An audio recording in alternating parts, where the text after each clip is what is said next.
All right, we're back. What's up, party people? My name is Sunny Ray. This is the Sunny Ray Show. I believe what our second or third interview today. This next gentleman is quite interesting. He is essentially what you get when you combine an intelligence officer in Iraq with someone who worked for Ray Dalio at Bridgewater. He's essentially combining all his like superpowers into something super interesting. I'm going to bring on Anthony. Anthony, how you doing, bud? Great, man. Thanks for having me on. Yeah, I'm excited to get this conversation rolling. So I guess my favorite place to start is VICO. What are you building there? Give us maybe just like the high level for now, and then we'll go deeper into it later on in the interview as well.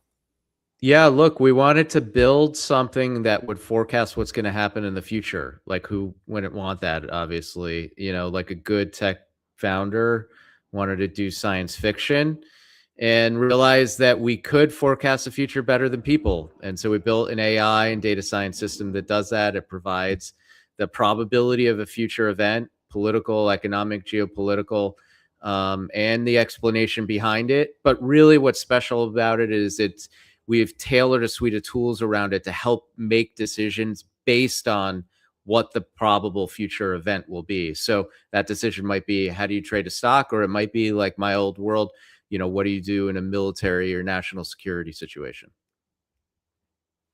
And then more recently, you predicted something that I guess is kind of connected to both, right? Which is the situation in Iran. Like, so did you build some sort of AI that saw the Iran strike coming, and how on earth did you go about doing that?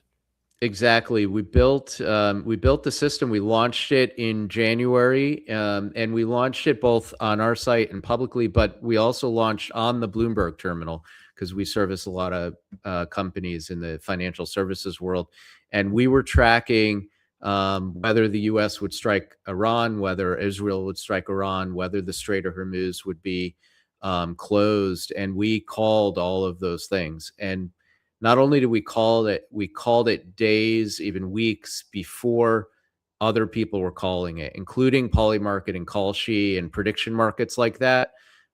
We were way in front of them. And you can kind of see the details if you go to our website, vico.io, or check out us on X or on our Substack. We show the charts where it's seeing is believing. We were calling it happening. And since then, we have continued to call what's happening, and to see the strikes happening again and again.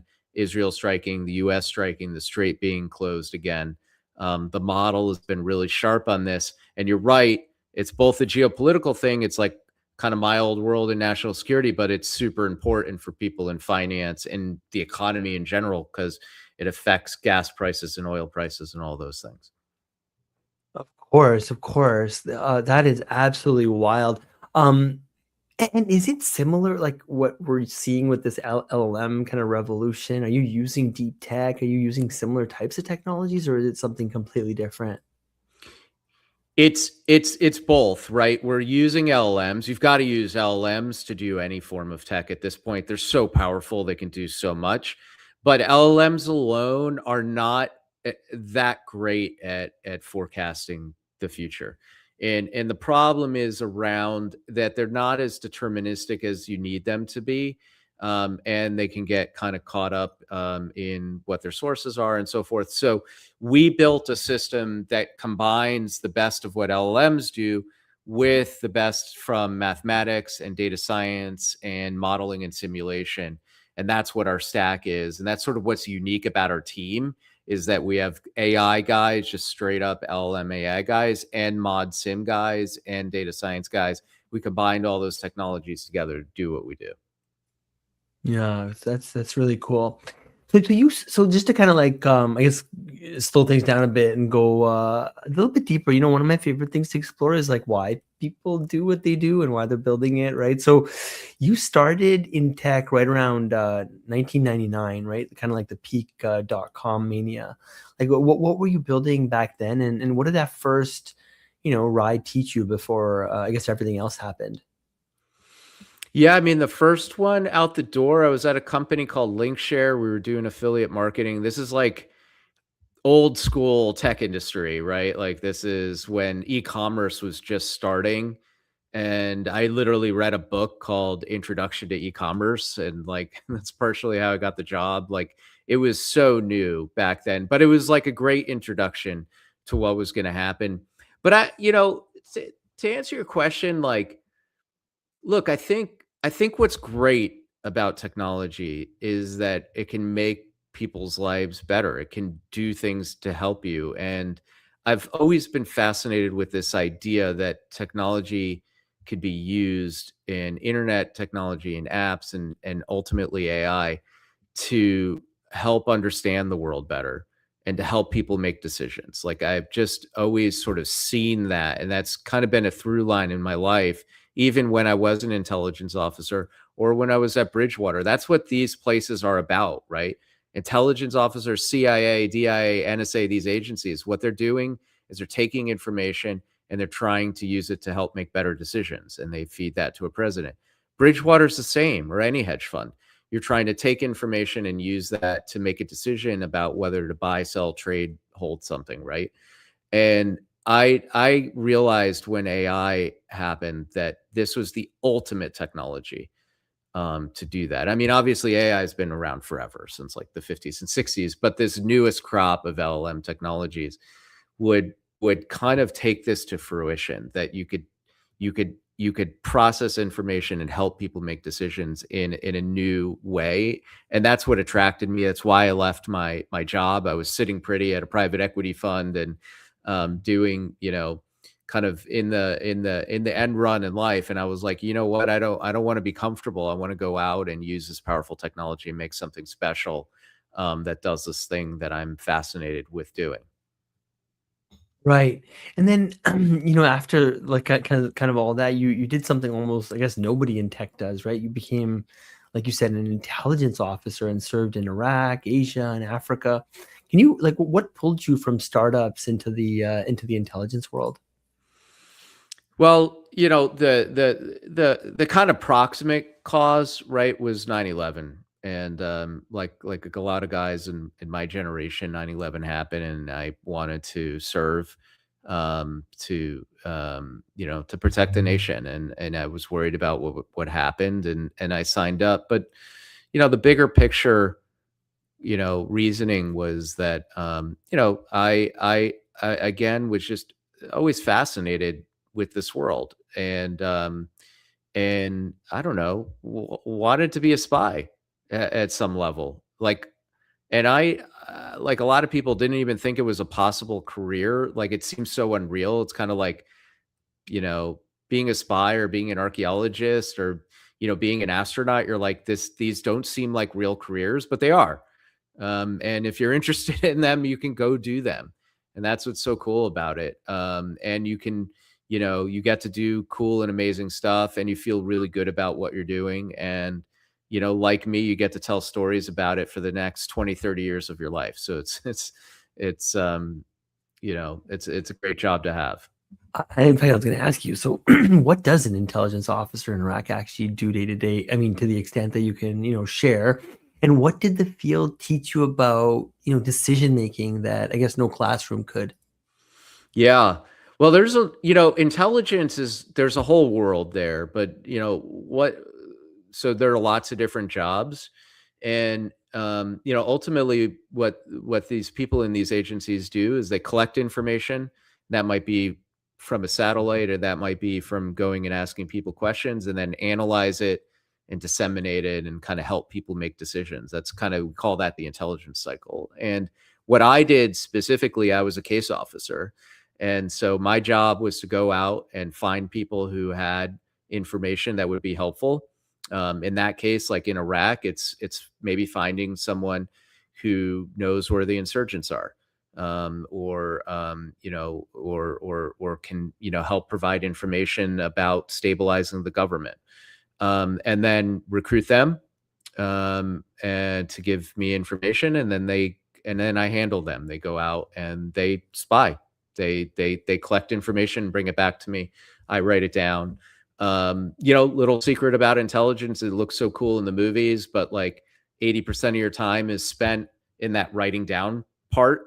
So you're going out and you're collecting information, but you've got to come back and you got to report it to somebody, which means you need to type up a report, and then get it out there to people who make decisions, generals and presidents and so forth. So that's literally what you do. And, in a place like Iraq, it's an intense place to do it. So you're doing it, you have a weapon to protect yourself, and, maybe in an armored vehicle of some sort, and you're driving around Baghdad or whatever city to do that. So there's a little bit of excitement to it, a little bit of a feeling of danger that keeps it interesting, that's for sure. But you're also doing it with other people and who are really dedicated to that mission. And that's like a big part of it for a lot of people in that world, including myself. Like, you're working with like amazing teams. Super cool. So you did Reed College, then Oxford, then a PhD at the London School of Economics and International Relations. So what questions were you chasing academically, and did the PhD ever feel at odds with kind of the operational work? Yeah, my undergrad actually was in philosophy, so I was chasing the big picture questions of life, I suppose, and logic and metaphysics, which is maybe a long way of saying I didn't know what I wanted to do when I was 20. Um, but I ended up getting really interested in what was going on in the world. I lived abroad. I went to Oxford for a little while, and I realized that was like my passion. So I ended up doing my PhD in international relations. And, for my PhD, I was studying, I did some field work in Africa, and I was studying what was going on in these countries where civil wars had started, and the governments had fallen apart. And, it really makes you think deeply about how our world really works when you see what happens when everything we take for granted about government and law and all these things fall apart, and what it means for people, right? And so those are the kinds of questions I was asking, and how did life work there, and what could we do about it? And it can seem at odds with academia to do that in the intelligence world, but actually, look, intelligence is not about fighting wars. Intelligence is about figuring out how to not fight wars, and figuring out how to ensure that the next country doesn't degenerate into civil war, right? And so I wanted to kind of take these interests and skills I found in academia and apply them in the real world, and try to make it so these things wouldn't happen. Got it. So it's when in 2017 you became the first ever CTO of the National Geospatial Intelligence Agency and sat on the executive committee of Project Maven. So what was it like being the person dragging AI into the into a space agency, and what broke first? Was it like the tech or the culture? Yeah. Well, I left the world of intelligence and founded and ran a startup company called Finder. And when I exited that, I was asked to be at first an advisor to NGA, and ultimately to come in as the CTO.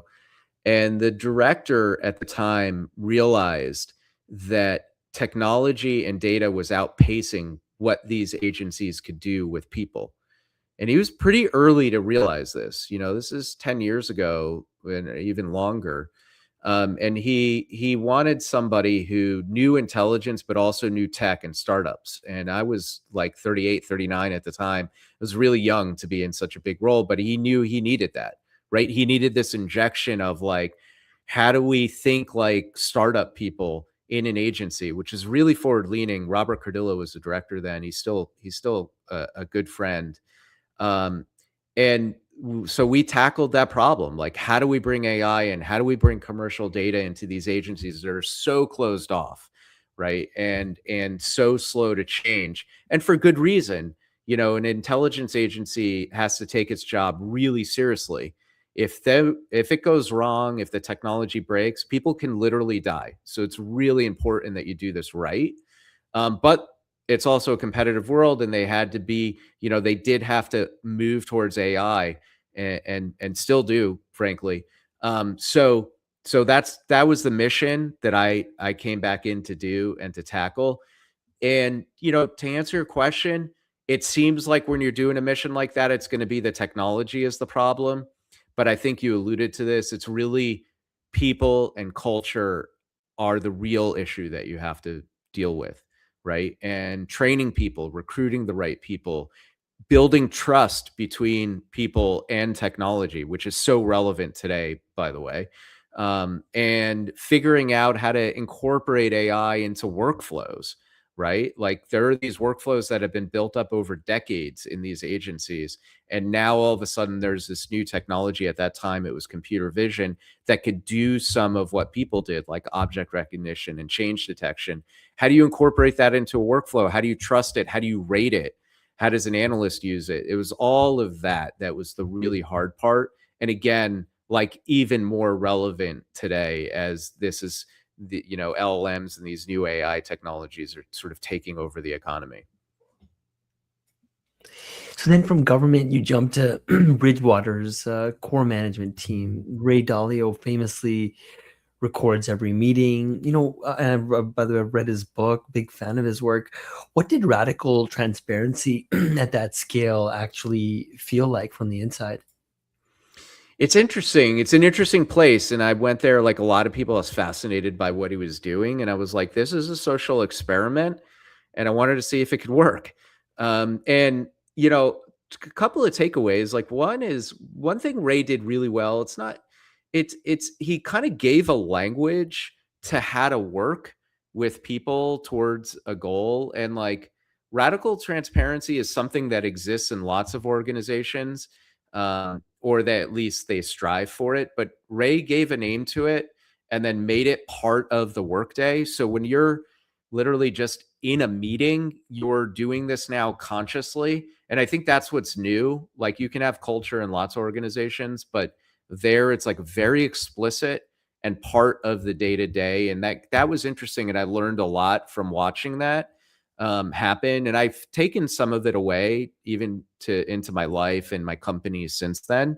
And I do think that there are some valuable lessons. Some of it is highly specific to the culture there and to Ray's style of work, and that it's a hedge fund as opposed to like a more of an operating business or a tech company. But like there is stuff to be learned in that. And, you know, I would say in general, as a person who makes decisions for a living, as a CEO, like getting people to think about idea meritocracy, which is another big thing that happens there, is probably the most important lesson that you can have there. And I also learned it when I went to Cerberus Capital after Bridgewater. Like the best investors in the world are ones where if the intern gets up in the meeting and is like, hey boss, this is a dumb idea and here's why.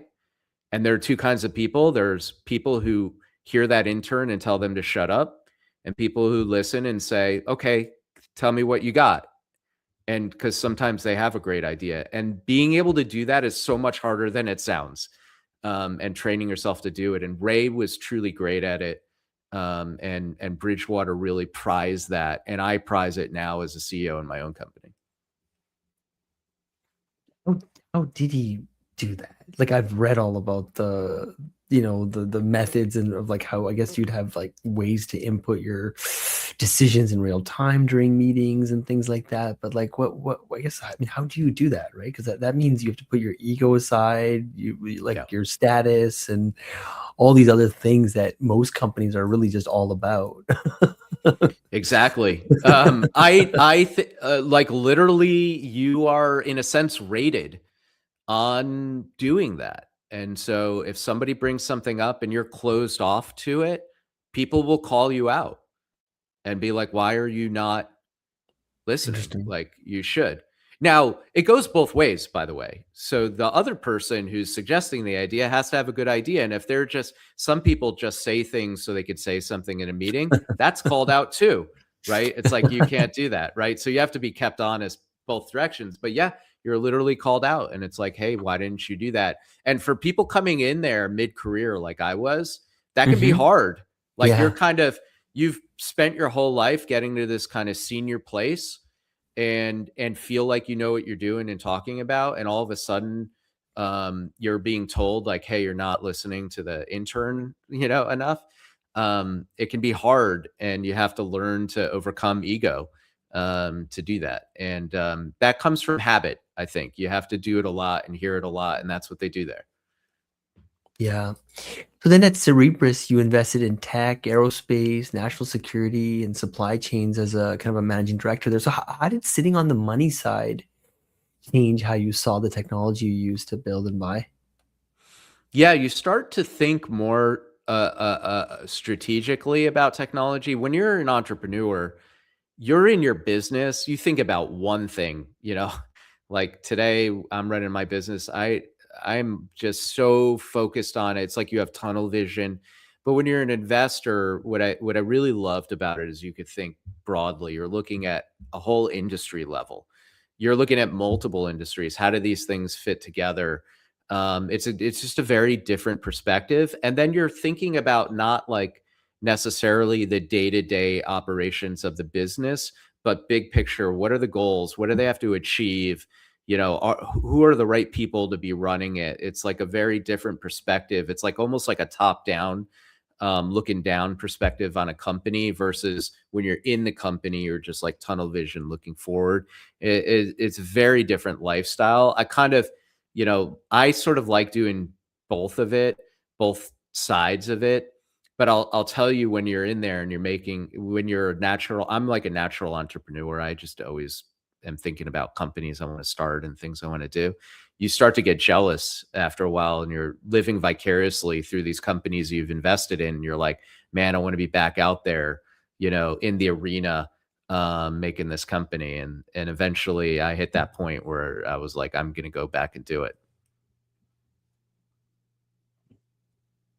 So can you take us to the moment in 2025 when you decided to walk away from Cerberus? Like what did you see that made staying impossible? The AI is a once in a generation, once in a lifetime kind of technology. I had seen it once before. My previous company, we were part of the kind of app revolution post the iPhone, and saw like everything changed in this like 5-10 year period, right? Like, if you remember a world before Uber and gig work, or even the word gig work, right? Like that's so new, or before the internet, it felt like I was looking at AI and I'm like, wow, we are in the midst of something where in 20 years, we're going to be explaining to our kids like what life was like before AI. They're not even going to understand it like people are today with cell phones. Like people, I was in high school in the 90s, and like, people ask, they're like, how did you even make plans before the cell phone? It's like hard to imagine it today. I think it's the same with AI. It's that big, it's that much of a revolution.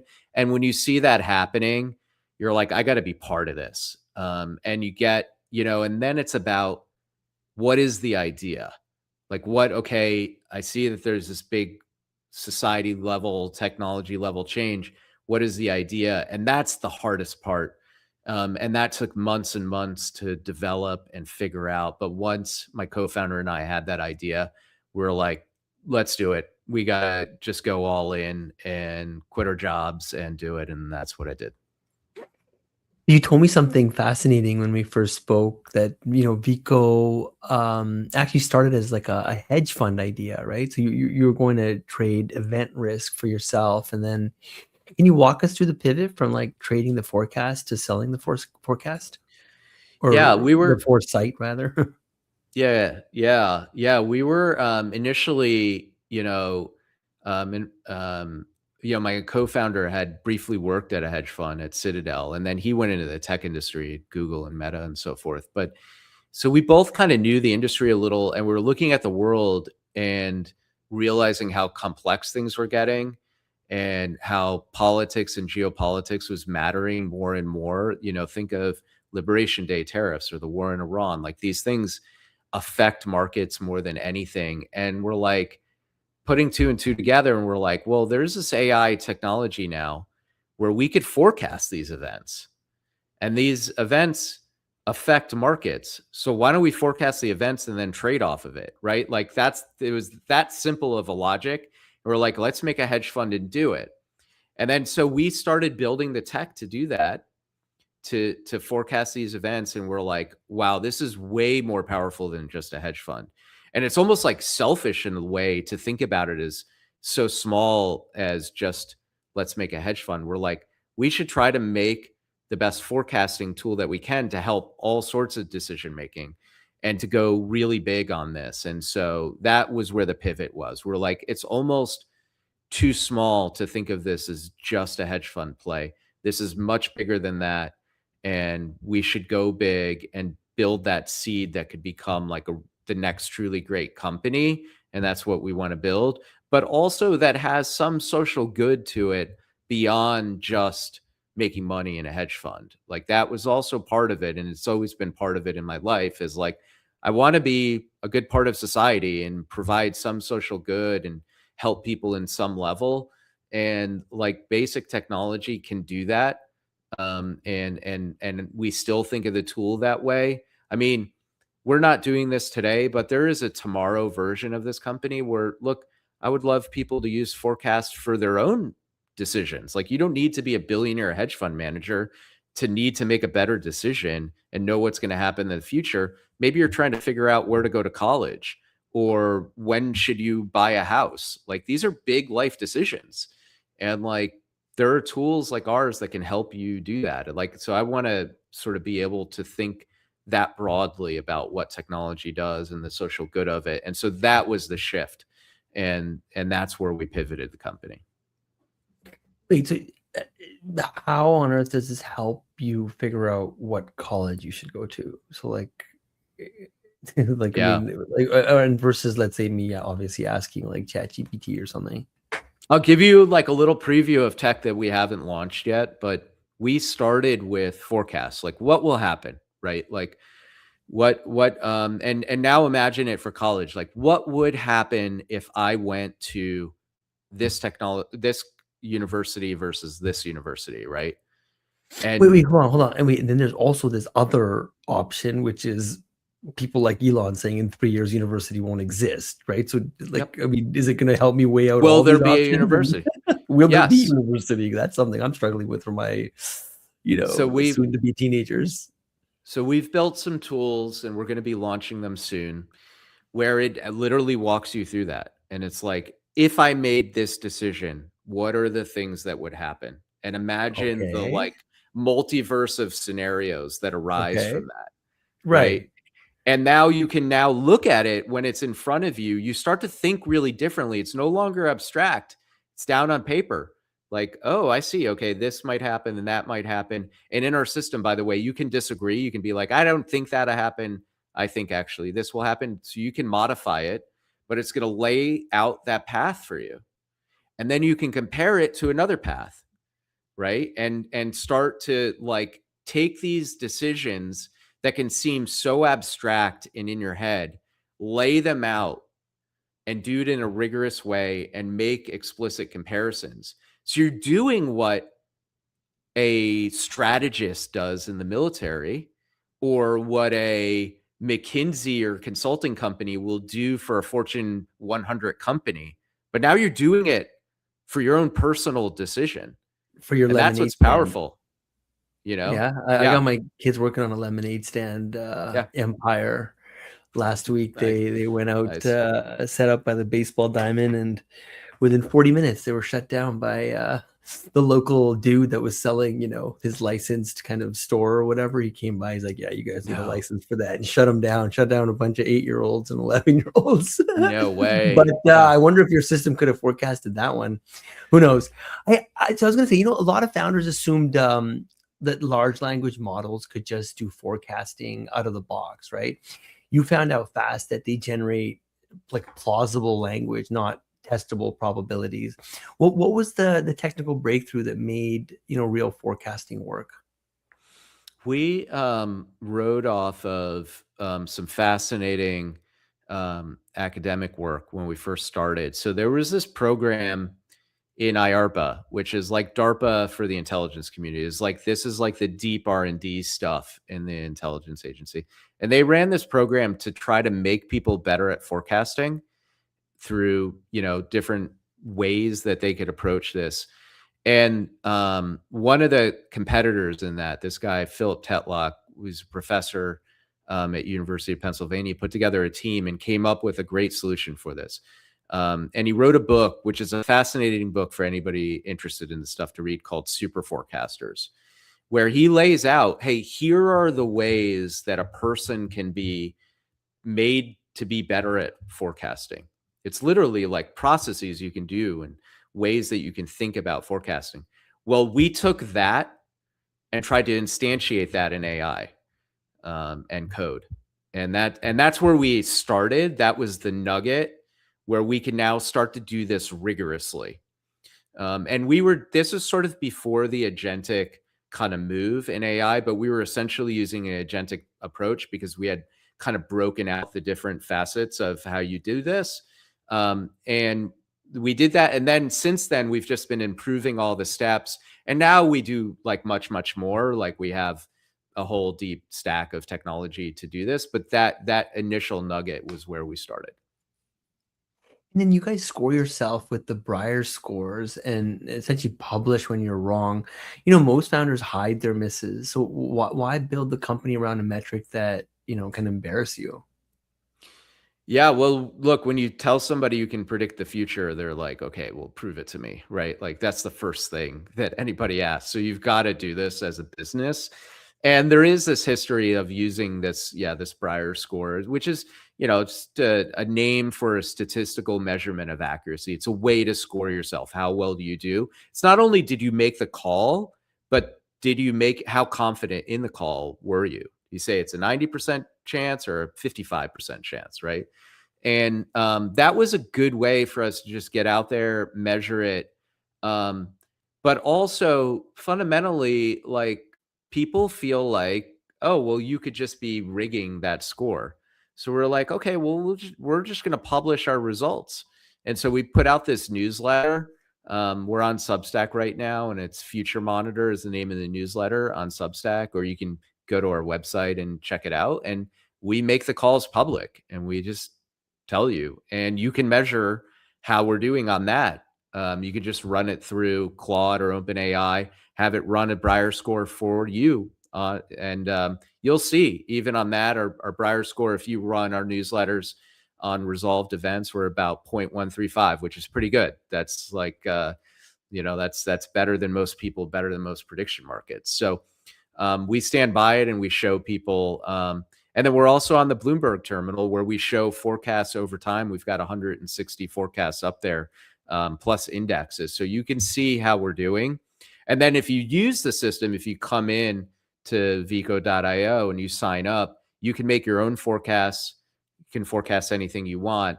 And then you can track your own Briar score as well and see how it's doing. So we just try to put it out there and stand by our results. And we'll assess when we do well. We say it in our newsletter. We're like, we called it, but we also assess, hey, we didn't call this.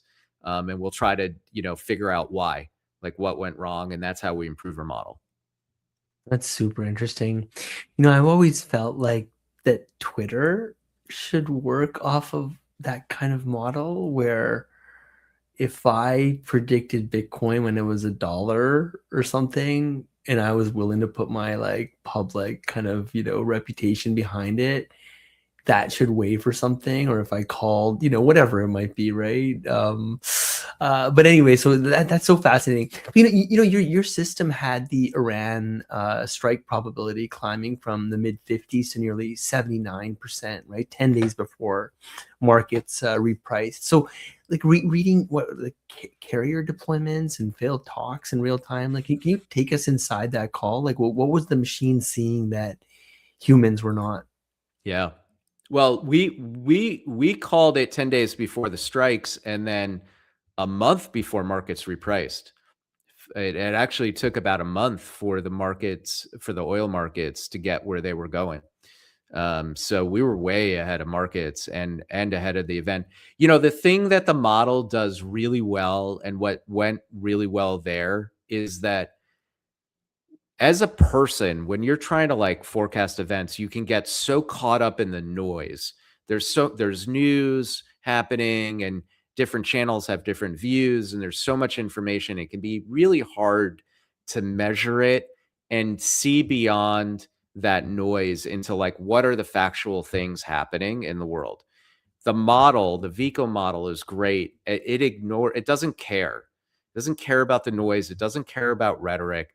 It's just looking at facts, what's happening, what are the different sides saying, where are carrier groups moving, when are they moving, how's the timeline? And what it's doing is just building up a view over time. So when you see the forecast, it's rising at an angle, because every day it's adding information and saying, okay, this is more likely, and getting up there. And that's what's happening. It can be very hard for people to do that. This is what I mentioned that book, Super Forecasters. People can be trained to do this, but they're limited. They're people, they can only do it for a few events. The model can do it for any number of events, and it can do it really well and add it up and figure out what's going to happen. And that's what's cool and special about what we built.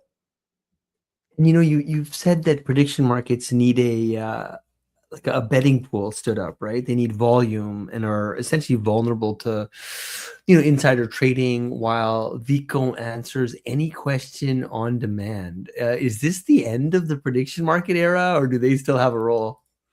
Well, look, prediction markets have an entirely different business model. Their business model is, making spreads on bets, right? So that's, it's more like entertainment, right? Like, it's for people to, make bets. It's fine. That's how they're making their money. Our business, as a side effect of that business, you get these predictions, which, by the way, aren't actually that great for various reasons, but you get these predictions.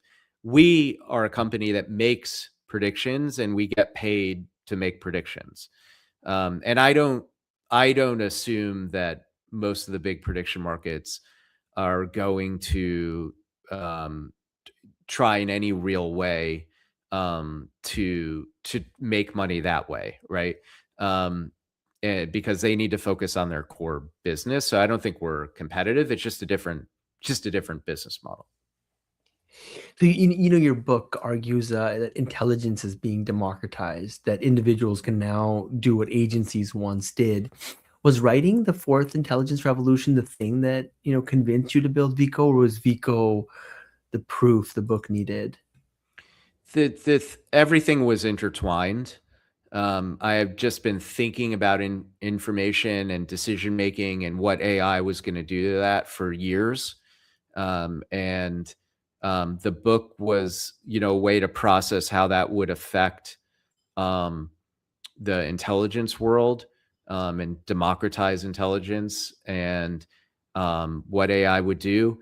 But also, I realized it could be done in commercial industry as well. It came drive from the same thought, and that I could be the one to bring this to the world, and that that was kind of my goal. The tool we built, VICO, is just as available to an everyday person as it is to a government to use, and it is, powerful enough to be used by governments. And so I do want people to have that kind of democratized use of intelligence tools in that sense. Cool. So I guess for someone hearing about VICO for the first time, what do I actually see, and what can I ask it? And let's say I open up the platform or hit a WSL VICO or whatever on my Bloomberg terminal. Like, how does it, like, what does the experience feel like? Yeah, well, you can go jump on and try it out. It's vico.io, and you can sign up. And if you sign up and you mention you heard me on this podcast, I'll activate the trial account. And literally, what it looks like is you type in the thing you want to forecast, like tell me who's going to win the World Cup, or what's going to happen in Iran, or what's going to happen in the midterm elections. And then it will process that and produce for you the percentage probability, and the explanation. Like, this is why the model determined that probability, which you can look at and you can agree or disagree with it. And then it's going to update every day, even every hour if you want it to. So that probability is going to change tomorrow. Like what happens in the midterm elections, for example. Well, the model will update it, and tomorrow you'll see not only the new percentage, but the new reasoning behind it. You are the first AI forecasting system on the Bloomberg Terminal in front of what, roughly 350,000 financial professionals. How did a 2025 startup land that, and what has that done for you? Yeah, we showed it to the folks at Bloomberg, and to their credit, they immediately understood it and understood the value. Their prediction markets were already up there, so they understood that their users wanted to see these forecasts, but they realized immediately that there's a limit to prediction markets. There has to be a betting pool, so there's only so many. And many of those betting pools are very low volume. And so they realized with us, we can make any forecast that they wanted at any time and add a lot more data and forecast data on there. So that's what they saw. And it was a great opportunity for us. It pushed us, frankly, faster than we thought we could go. It's like sometimes, the dog catches the bus, right? And so we had to sprint as fast as we could to get to launch. But it's been great so far because it's kind of brought us out into the world, into these, this hard to reach customer base in financial services. Cool, Anthony. Well, this is fascinating. Like what a journey you've had, and I guess 10 years out, if everyone from, let's say, a head of state to a solo founder can query calibrated probabilities about the future, like what changes about power, markets, and war, and what still belongs to human judgment? Well, first is as you use this kind of system more and more, you start to think really differently about your own judgment. And I always go to the system now. Whenever I see a news story, I'm like, is this really going to happen? Right. And you start to think differently about how you make decisions. And then I think that leads you to make better decisions because, again, you leave all the rhetoric behind. You just look at facts and probabilities. And you can see in the intelligence world, we say that, intelligence buys you time and space for a decision. The earlier you can know that something might happen, now you have a minute to think about, okay, what should I do?